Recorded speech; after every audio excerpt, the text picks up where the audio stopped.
You got judgment or silence. You didn't get the simple human sentence, "I'm here with you." You got, "Be strong." So your system learned the most efficient solution. Stop sending signals that no one answers. That is when numbness becomes familiar. When you stop expecting relief. Not because you're pessimistic, because your nervous system is honest. It reviews the evidence and decides, hoping costs too much, reaching costs too much, wanting costs too much. So it does something brilliant in the short term and brutal in the long term. It lowers the volume on everything. And you might not remember the day you chose it, because it didn't feel like a choice. It felt like growing up. It felt like becoming responsible. It felt like finally getting control. But control is not the same as safety. Control can be a cage that looks like maturity. If you want to locate your origin point, don't ask, "What traumatized me?" Ask a sharper question. When did I learn that being moved was inconvenient? When did I learn that my needs made people withdraw? When did I start editing my own emotions before anyone else could reject them? That is usually the doorway. Not one event, but a repeated lesson. Feeling did not get rewarded. Feeling got ignored, punished, or used against you. So your system made a promise to prevent that humiliation from happening again. In the next part, we make this even more precise, because numbness is too broad a word. We're going to step through 2 doors, and you'll know which kind of numbness you live in, and why the path out must match the cause. Imagine 2 doors in front of you. You don't need to overthink it. You'll know which one feels like your life the moment I describe it. Door 1 is overload numbness. This is the kind that happens when your system isn't empty, but flooded. Your inner world is crowded. Thoughts stack on top of each other. Your body stays subtly tense. You might feel restless, but in a tired way, like your muscles don't know how to unclench. In overload numbness, shutdown is a break. Your nervous system is saying, there is too much input, too much demand, too many signals. I cannot process it, so I reduce sensation to survive. If overload numbness is your door, silence can feel loud. Simple tasks can feel heavy because your mind is already carrying invisible weight. You can't relax even when you have time because your system doesn't trust time. You scroll, snack, work, clean, plan, not because you enjoy it, but because it keeps you from touching the pressure underneath.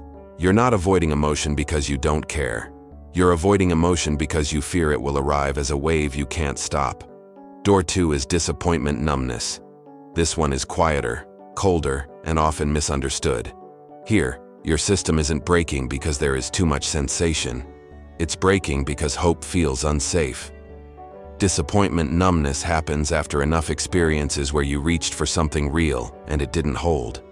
You expected closeness and got distance. You expected effort and got excuses. You expected meaning and got empty loops. So you didn't only lose your mood, you lost your willingness. You became emotionally conservative. You spend less hope. You spend less desire. You stop placing your heart where it might be ignored. If disappointment numbness is your door, you might not feel anxious. You might feel resigned. You can achieve something and feel flat. You can be around people and feel nothing.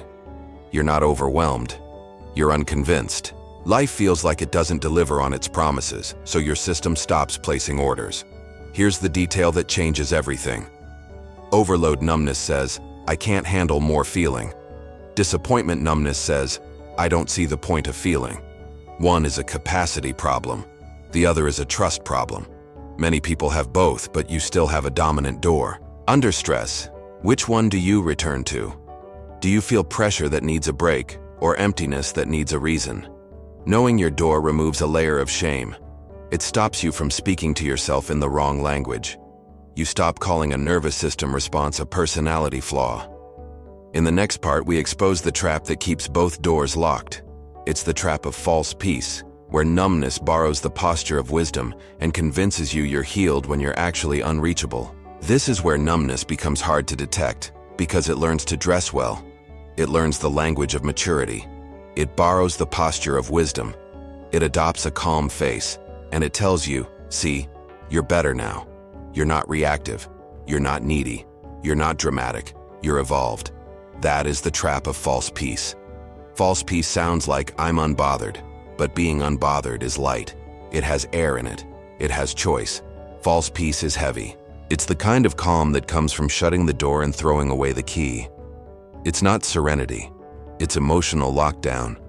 False peace says, "I'm over it," when the truth is, "I'm shut down." Being truly over something has movement. It has completion. It has a quiet dignity. Shutdown is not completion. Shutdown is suspension. It freezes a story mid-sentence so you never have to risk the ending. False peace says, "I'm calm," when the truth is, "I'm dissociated." Real calm makes you more present. It sharpens your ability to sense what's true. Dissociation makes you less present. It blurs your edges. It turns your life into something you watch from a distance, like you're standing behind glass, nodding politely at your own existence. You can feel the difference if you stop listening to the words and start listening to the cost. If your peace cost you your heart, it's not peace, it's protection. The tragedy is that the world rewards false peace. It rewards your silence. It rewards your ability to carry pain without showing it. It rewards your emotional self-editing. So the mask becomes reinforced, and you begin to confuse being low maintenance with being healed. But your body tells the truth in private. The dullness, the fatigue that sleep doesn't fix, the scrolling that isn't even enjoyable, the way you avoid music, photos, deep conversations, not because you're too busy, but because something in you doesn't want to be touched. Here is the question that breaks the spell. Is your calm a choice or a defense? If it's a defense, you don't need to shame yourself. You need a safer way back into feeling. In the next part, I'm going to give you a re-entry protocol. Not the kind that tells you to crack yourself open and flood the room. The kind that rebuilds trust with your inner world in small doses, the way a nervous system actually changes. If you've been numb for a long time, the worst mistake you can make is trying to feel again the way people try to sprint after months in bed. They hear a powerful line, they force a breakthrough, they dig up every memory at once, and then they wonder why they feel worse. It's because your system doesn't need intensity, it needs safety. Think of this as re-entry, not rescue. You're not ripping open a locked door, you're teaching the lock that you are no longer in danger. The first move is to name the cost. Not poetic cost, real cost. Ask yourself, what is numbness saving me from today? Not 10 years ago. Today. Is it saving you from the disappointment of wanting something and not getting it? Is it saving you from the vulnerability of telling the truth to someone and risking their reaction? Is it saving you from the grief that would rise if you slowed down? When you name the cost, you stop fighting numbness like an enemy. You start speaking to it like a bodyguard who has been working overtime. Then you make a new agreement. You don't say, "We're done protecting." You say, "You can protect me, but you don't get to erase me." The second move is to lower the dose. Most people fail here because they think the only valid emotion is the big one.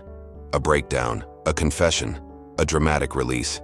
But your nervous system rebuilds trust through tiny signals that do not overwhelm you. So you choose micro feelings. 30 seconds of a song you used to love, not to force nostalgia, but to notice what happens in your chest. One honest sentence written in a private note you never show anyone, just to prove you can tell the truth without punishment. One small preference acted on today, something simple like choosing the meal you actually want, wearing the clothes that feel like you, taking the walk you keep delaying. These aren't childish tasks, they are evidence. They tell your system, my wants are allowed to exist again. The third move is to build safety first. Feeling returns where the body feels supported. That means predictable rhythms, not perfect routines. It means less emotional debt, less people-pleasing, less forcing yourself into rooms that require you to perform. It means choosing one corner of your day where you stop abandoning yourself. You don't need a new personality. You need one stable place where your inner world is not rushed. Here's the key. Small is not pointless. Small is the language your nervous system understands. Small is how your system begins to trust you again. When you stop demanding instant aliveness and start practicing tolerable aliveness, you create a path that doesn't trigger shutdown. And when it works, you won't suddenly feel euphoric. You'll feel present for a second longer than usual. You'll feel a clean no rise up where you used to comply. You'll feel a quiet yes in something ordinary. That's the beginning. That's the first crack of light under the door. In the next part, I'm going to give you a practical map that keeps this from staying vague. It's a method I call the emotional budget, because numbness often shows up when you are emotionally bankrupt without realizing it. Your nervous system has an emotional budget. When it's broke, it stops spending. It stops spending attention. It stops spending openness. It stops spending curiosity. It stops spending the energy required to feel. And the problem is, most people don't realize they're broke because they're still earning on the outside. They're still producing. They're still functioning. But inside, the account has been overdrawn for a long time. Think of numbness as the brain's version of a spending freeze. When the system senses that emotional costs are higher than emotional income, it pulls the card. It says, "We are not making any more purchases." No hope that could lead to disappointment. No deep connection that might ask you to be present. No big meaning that might shake your life. Not because life is hopeless, but because your system is conserving what little you have left. So the first step is not forcing yourself to feel. The first step is auditing what drains you. Some drains are obvious: conflict, chaos, lack of sleep. But the biggest drains are socially acceptable. People-pleasing looks polite, but it's expensive because it requires you to override yourself again and again. Performing fine is expensive because it requires constant monitoring. Over-explaining is expensive because you talk in circles trying to earn understanding from people who aren't listening with their heart. Doom-scrolling is expensive, not because you're weak, but because it keeps your nervous system in a low-grade alarm, and alarm is costly. Then there are invisible drains. Living in a room you have outgrown, staying in conversations that shrink you, saying yes when your body said no quietly, holding back truth because you're managing someone else's reaction. Each time you do it, you pay a small fee.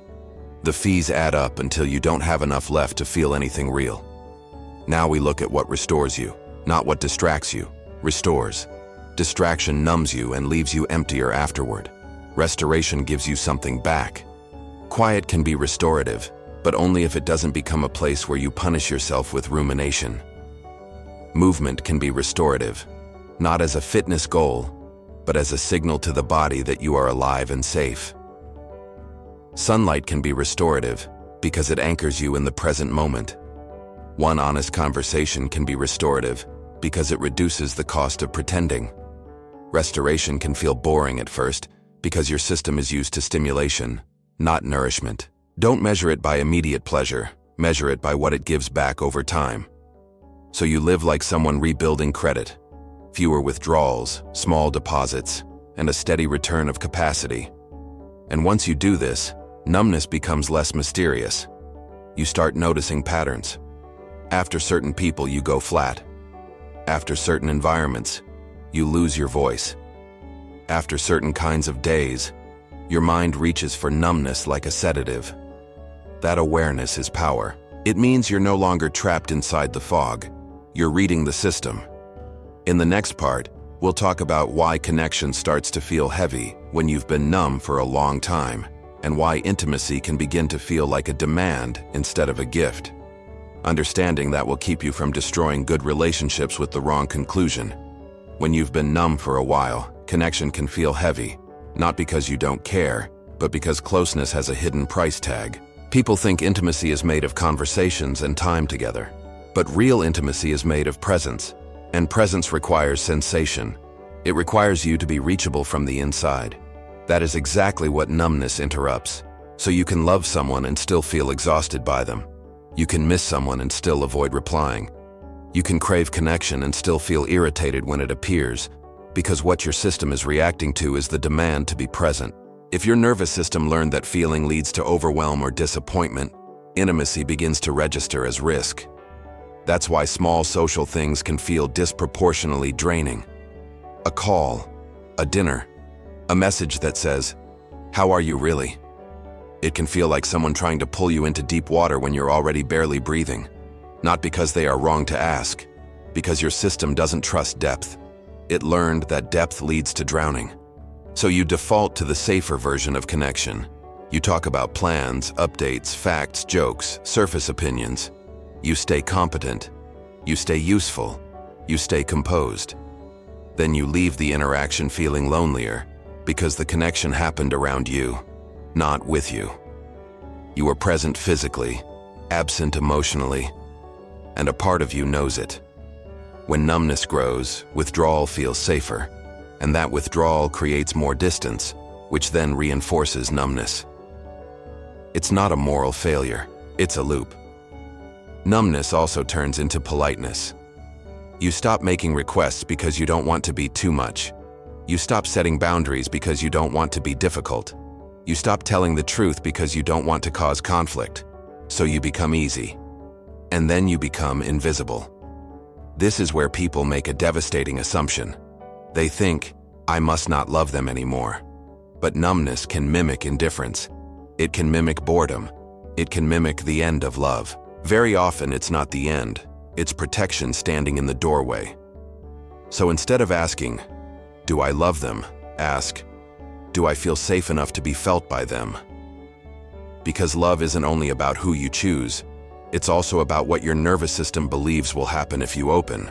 If you want to reconnect without forcing yourself, you need a kind of honesty that doesn't demand a full emotional autobiography. You only need one clean sentence that tells the truth without drama. I'm not distant because I don't care. I'm recalibrating. Please don't punish me for healing slowly. That sentence protects the relationship from your silence being misread as rejection. It also protects you from having to perform feelings you can't access yet. In the next part, we land on the turning point. One decision that breaks the pattern. Not a huge overhaul, not a dramatic confession, but a shift in the question you've been asking. Because the wrong question keeps you numb, and the right question starts to wake you up. Most people keep asking a question that sounds logical, but it traps them in the state they want to escape. The question is, how do I feel again? It puts you in a chasing posture.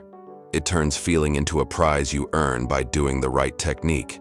And when it doesn't work fast, you conclude something is wrong with you, which tightens the shutdown even more. So here's the turning point. You stop asking, how do I feel again? And you start asking, what do I no longer want to abandon in myself? That question doesn't demand a breakthrough. It demands honesty.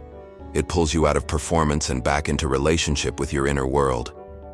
Because numbness is often the result of repeated self-abandonment that once felt necessary. You abandoned your anger to keep peace. You abandoned your desire to avoid disappointment. You abandoned your preferences to stay acceptable. You abandoned your grief to keep functioning. Over time, you became loyal to survival and disloyal to yourself, and your system adapted by numbing the parts you kept leaving behind. When you ask what you no longer want to abandon, you begin to reclaim one small truth at a time. Not the whole story. One truth. And truth has a strange effect on numbness. It doesn't create instant emotion, but it creates contact. It creates a thread between you and you. That thread is what aliveness uses to return. So choose one aliveness signal and protect it. Not as a hobby, not as self-care theater, as a boundary with your own life. If curiosity is your signal, protect a small window where you explore something without turning it into productivity. If tenderness is your signal, protect one act of gentleness you don't explain. If desire is your signal, protect one preference and act on it before you talk yourself out of it. If clean anger is your signal, protect one honest no and let it stand without a courtroom speech. If music is your signal, protect 30 seconds of a song and stay present long enough to notice what your body does. This is the point. You're not forcing feeling. You're proving loyalty. You're showing your nervous system, I will not abandon you the moment you start to wake up. And that changes the internal math. Because part of you has been numb not only because the world felt unsafe, but because you weren't sure you would stay with yourself if feeling came back. You weren't sure you could handle your own truth without shutting it down again. So the decision is small, but radical. You become someone who stays. Someone who notices the first flicker and doesn't smother it with distraction. Someone who lets a moment matter without immediately reducing it to logic. Someone who allows a clean yes or no to exist without apologizing for it. In the next part, we close the loop and give you an identity upgrade you can hold when numbness tries to convince you this is just who you are. You weren't born numb. You learned it. And anything learned can be unlearned, gently, safely, and on purpose. Remember the line we began with. You're not numb because you feel nothing. You're numb because your system learned that feeling costs too much. That means numbness is not your personality. It is a protection pattern. It is a setting. And settings can change when the environment becomes safer. Healing does not begin with intensity. Healing begins with contact. One honest moment where you don't abandon what's real inside you. One small preference you allow yourself to have. One boundary you let stand. One quiet breath where you stop running from the room of your own body. Numbness is not only the absence of emotion. It is the absence of trust. Trust in the world, yes, but also trust in yourself. Trust that if feeling returns, you won't punish yourself for it. Trust that if tenderness shows up, you won't call it weakness. Trust that if grief rises, you won't drown it immediately. Trust that if desire speaks, you won't shame it back into silence. So here is the identity upgrade, and I want you to hold it like a lantern. You are not broken. You adapted. You are not cold. You are protected. You are not incapable of feeling. You are cautious with feeling because you were taught to pay for it. And now you're learning a new lesson. Feeling doesn't have to be expensive when you build safety, lower the dose, and stop abandoning yourself. If you take one thing from this, let it be this. Your numbness is not proof that you are empty. It is proof that you have been strong for a long time in a way the world rarely thanks you for. But strength that requires you to disappear is not the kind of strength you're here to keep. So today, choose one aliveness signal and protect it. Not to fix yourself, to return to yourself. That's how the door opens. Not with a dramatic scene, but with a small act of loyalty repeated until your system believes it again. If this names something you couldn't explain, stay with this channel. We rebuild aliveness one honest step at a time.